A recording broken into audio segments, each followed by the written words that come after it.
And hi there, everybody. Happy Wednesday to you. It's Region Weather Meteorologist Matt Wintz. I just want to pop in tonight to kind of give an update on that weekend storm system. Is there some kind of, let me check this real quick. It looks like there's something glossy here and up above. I feel angelic. Hold on. I think it's this webcam. Yeah, it's still doing it. Anyway, the angels. Park the Herald Angels thing happening on the webcam. That's great. Anyway, good to be with you guys this evening. I want to give you a quick update on that weekend storm system we've been tracking, right?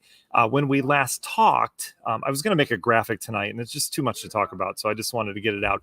But when we last talked on Sunday, this storm system that was moving in looked like an area of low pressure that came along the Gulf Coast. It scooped up moisture, would come our way, and it looked like rain changing over to the potential for heavy snow somewhere in the Chicago area back towards Wisconsin, right? That's when we last spoke. This low pressure looks completely different now. And so as a result, we're going to get different results from it. And we've got pretty good indication of kind of how this is going to unfold as we go forward here into the weekend. And it doesn't look to be a huge storm system for us at all. Okay. Just want to get that out there. Mary's with us. Hello, Mary. Jeff, good evening to you. Karen, absolutely. You're welcome. Yo, Jeff, what's up? Haley says, hope the babies are doing well. Thank you, Haley. He's not. He's just not sleeping. It's chaos right now. But I'm at work. It's chaos here too. But anyway, Maxwell says not only do storms split up over us, but the whole system is, yeah, it's interesting. So we'll dive into that. Good morning to you, Mark. And hi, Justin. Thanks for being on here tonight. All right, here's what we've got. Again, I want to make this brief. I don't want to take too much of your time, but I want to get the point across. Here's our system now. It's out towards the west, right? They have had a fire hose of moisture called the atmospheric river. It's the moisture channel that just goes over the Pacific Ocean, and basically it will fire hose the West Coast at times. And they've had about 5.5 days of straight heavy rain and heavy mountain snow in Washington and Oregon from this. They're finally going to start to get a break, but this push of energy with this is now pushing into California, and all of that will bring warmer air our way over the next couple days. We've talked about that, right? And then eventually we'll spin up the storm system. So let's get into the latest with this. I want to go big picture first for you, okay? And we'll take you through kind of what this looks like. So here's present day tonight, right? We've got the rain and snow out towards Oregon and Washington. As we go over the course of the day tomorrow, the Rockies are going to get snow. The first low pressure, or that push that you see out towards Washington and Oregon, that advances out in the plain states, okay?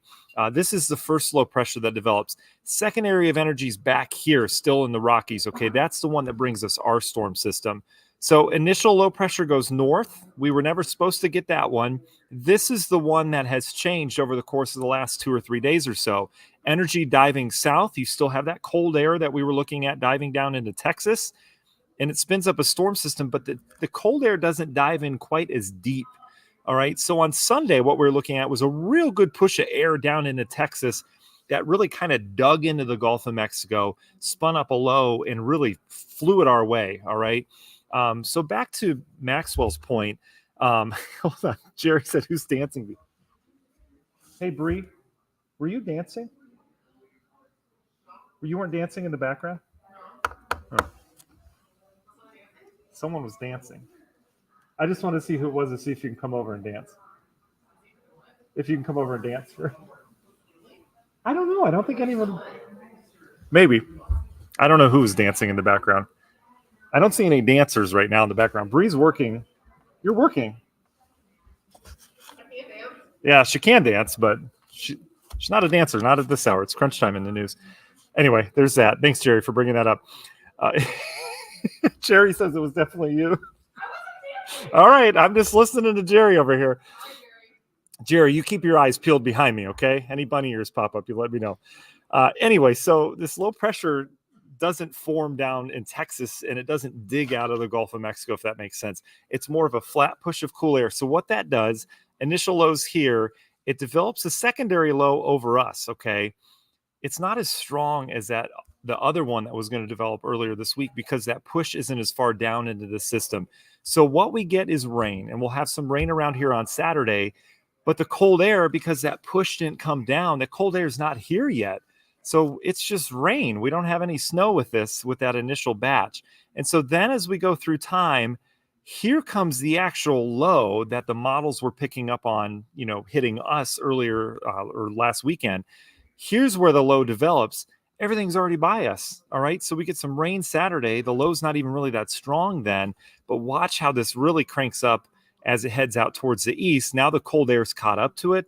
Now we've got a low pressure that's really deepening, and this becomes more of an East Coast problem back towards Pennsylvania, upstate New York, stuff like that, than it does really a Midwest problem. And it's all has to do with how that cold air was diving into the country because it didn't go quite as far down into Texas.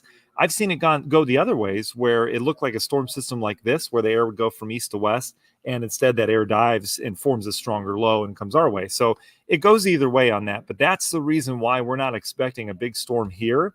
But if you have travel plans in this vicinity, right now, most of the models agreeing it's going to be a doozy for areas of Pennsylvania, New York, and then eventually up in New England. So there's that. Okay. We do get cold behind it. Just one final kind of closer look here, and I'll show you all the models. We'll go over snow and all that. I could see some snow on the backside of this, but again, not a big deal whatsoever. So there's the rainfall that moves in here. I would say anytime late Friday, and I had that in the 3-day forecast we posted this morning. Also on regionweather.com, we talked about that. So some rain moves in here late Friday. Saturday, we get some rain. Could we have a rumble of thunder? Sure. But this low really isn't as strong as the next low that develops. So it's a good low, but it's not a huge low. So then rain pushes out Saturday afternoon, Saturday night. And then our temperatures just start coming down, and it'll be chilly around here Sunday, but the moisture is gone. So there's no real big snow chance from this. As that cold air really comes over Lake Michigan, we'll probably kick up lake effect snow Sunday into Monday as this low really gets going. Could it hit LaPorte County? I think so. Porter, Lake County, I don't see it doing much for you in terms of lake effect. And it would just be a couple inches at best with that. And you can see how that low heads east. Let me show you the other modeling really quick. Okay, we'll look at GFS. GFS has that initial low coming through with showers. And then notice how it develops a stronger low out towards the east as well. So really, and it advances this thing a lot quicker. So again, nothing going on with that. And then finally, we'll check the gem here. And you notice how that rain comes in on Saturday, and then it's out of here. We're just colder without a lot of moisture on the backside of it on Sunday as well. So Al's in the house. Hi, Al. Boy, the whole family's here today. This is great. So that's it. So there's really not a big system. So I don't want everyone thinking, like what's going on weather-wise, with this big low pressure of the system. There's a lot of hype around it. It is going to be a big storm system, but that's why we don't call forecasts 7 days in advance, because tracks can change. And frankly, the whole look of a system can change. And that's kind of what happened with this, is it's been a pretty dramatic shift in how the lows and where they develop. So that's what we're looking at. We are going to get colder around here. As we advance forward beyond that, there is indication GFS has some kind of system going through there. I'm looking for Christmas snow for you. There's some kind of system here on the 16th, it says. We'll see what happens with that, but all indication is that we turn sharply colder and we stay cold either at the end of December. This has happened like last 3 years where we've had this huge hit of Arctic cold sometime in late December. Remember, last year was Christmas time. Year before, I think it was New Year's, right around New Year's. But there's indication that we turn real cold end of December or early January, and it looks to kind of stay that way January, February. So we'll see if that's true. Again, that's some of the long-term modeling, what I'm seeing with that. There's good signals with that. So we'll see from there. Okay. That's all I got for you. Let's answer questions if you've got them. Otherwise, we'll send you on your way tonight. But that's kind of what we're looking at weather-wise here locally. All right.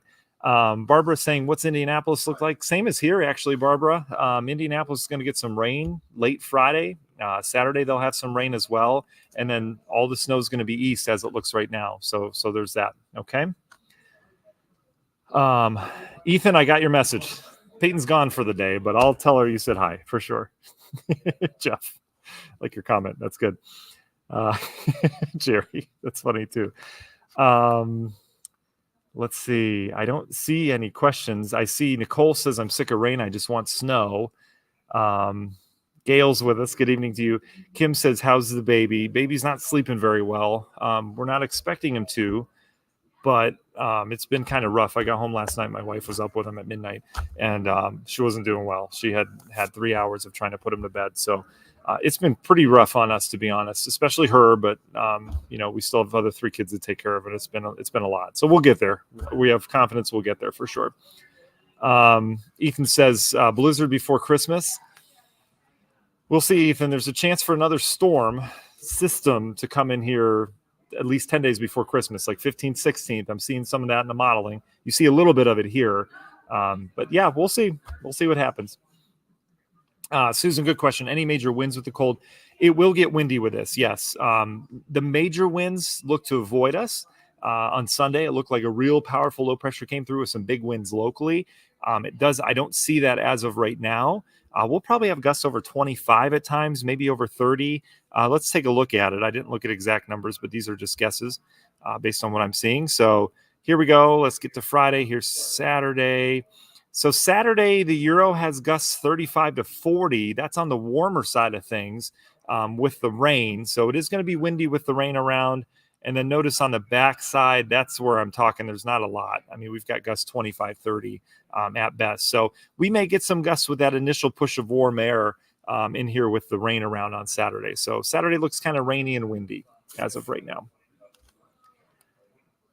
Let's see. So Susan, good question. Lauren asks, how would it be traveling from Northwest Indiana to Indy on Sunday morning? I don't think any problems, Lauren. It's going to be colder and we're still going to have wind around. But in terms of precip, so the rain's out of here. Here's Sunday morning right here. So Indy's fine. There's that strong low pressure. The real meat and potatoes of the system will just be developing then. And it'll be developing down towards Nashville, Chattanooga area, Knoxville area, somewhere in there. So Indy's going to have a little bit more wind than we will locally, but I don't see it being a big issue by any means for Indianapolis. I think it'll be getting colder. We'll have some wind around, but we shouldn't have any big problems with that either. So, Kim, it's okay. We signed up for this in terms of the kids, not all that. So there's that. Okay, guys, that's it. We made it quick. We never make it quick. That's good. Oh, quickly, I want to show you this. Aaron says, how strong does that storm system look around the 15th, 16th, have a flight east on the 17th? So to answer your question, Aaron, it's too early to tell. It's way too early to tell. Tomorrow on the model run, we may not even have a system on the 15th, 16th, all right? However, we are probably going to be due for something around then. And the reason why I say that, after this pushes on out, I'm pretty confident in saying we're going to go quiet for 3 or 4 days, which in December and even in January, to go quiet for that many days is pretty rare. It tells you something's coming because storm systems don't really take breaks this time of year because the jet stream's involved. So it easily spins up storm systems. So anyway, that being said, because we go quiet those days, we do need to keep an eye on anything that's showing up in the modeling. As of right now, it's way too early to tell. Because it'll just change tomorrow. It really will. Okay. Susan, you're welcome. Jeff, you're welcome as well. Shauna asked a good question. Will the roads be icy for a drive from Northwest Indiana to Chicago on Sunday? Shauna, any like residual water that's on the roads, could pose a problem if it's untreated. But here's the deal. It is going to be breezy and that wind dries up the roads pretty quickly. So as that rain vacates the area, I mean, Saturday night, maybe, but there's not a huge temperature drop with this. We're not going to go way below freezing. We will be below freezing those hours leading up to it, but I don't think so. I don't think it's going to be anything that's not manageable. And I don't think there's going to be anything on the roads. It would be, off to the side, typical winter weather. I mean, we've dealt with that last couple mornings when it goes below freezing. So I don't see any big deals with that. Let's see. John Paul asks it. John Paul, I'm going to call you JP for short. How common are cold snaps during El Nino? So El Nino tends to bring in the cold snaps can be very common. I mean, it's wintertime. We get cold snaps, right? What El Nino tends to do, and again, I say that with a grain of salt because it's not just El Nino that we're watching for weather patterns. So many people just rely, and I'm talking meteorologists, rely on the fact that it's an El Nino winter, and they say our winter is going to be this because of El Nino. Well, things can change. You can have a blocking high out towards the east that totally screws up your pattern. You can have all sorts of things that change what an El Nino winter looks like. But we get cold shots. But what an El Nino does is typically provides more moisture along the southern branch of the jet stream or the subtropical jet. It tends to bring that in. So you have systems kind of that look like this, where you have a lot of moisture available with it. So any cold snap tends to get overridden by a stronger subtropical jet. So as that cold air is trying to get in here, the subtropical jet with that storm system will kind of win out. So it tends to kind of delay big cold snaps from getting really far south, if that makes sense. But again, things can change. I mean, we can see some kind of different pattern set up where this, typical system like we're seeing right now that is typical of El Nino, where that goes away for a couple weeks, and then you're talking a different kind of winter. So great question, though. I appreciate the question. Eliza, hello. Thanks for joining us. We're about to wrap it up, if that's okay. Vicky, good evening to you. Appreciate that. You guys are awesome. Troy and Vicky and Hobart. Love you guys. That's great. Thank you for joining us. So I'm done. If you need to go back and watch this, it'll be posted on there. But just in summary for everybody, this is not going to be a huge deal for us at all. All right. We are going to get some rain with it as we're going into Friday night and then Saturday. It's going to get windy on Saturday, windy and rainy, and then temperatures will drop. But when the temperatures drop, most of the moisture is going to be gone. So there's not a lot of snow with this. If you're looking for snow, this system looks to produce real good snow as of right now in Pennsylvania and New York as a secondary low develops. So that's kind of where we stand right now. Okay. All right. We'll keep you updated as we go throughout the rest of the week and the weekend. Just want to get that out there in cyberspace. That way, you guys kind of know where we're heading with our forecast here over the next couple of days. Okay. Have a wonderful night. We're almost done with the week. Let's get through it.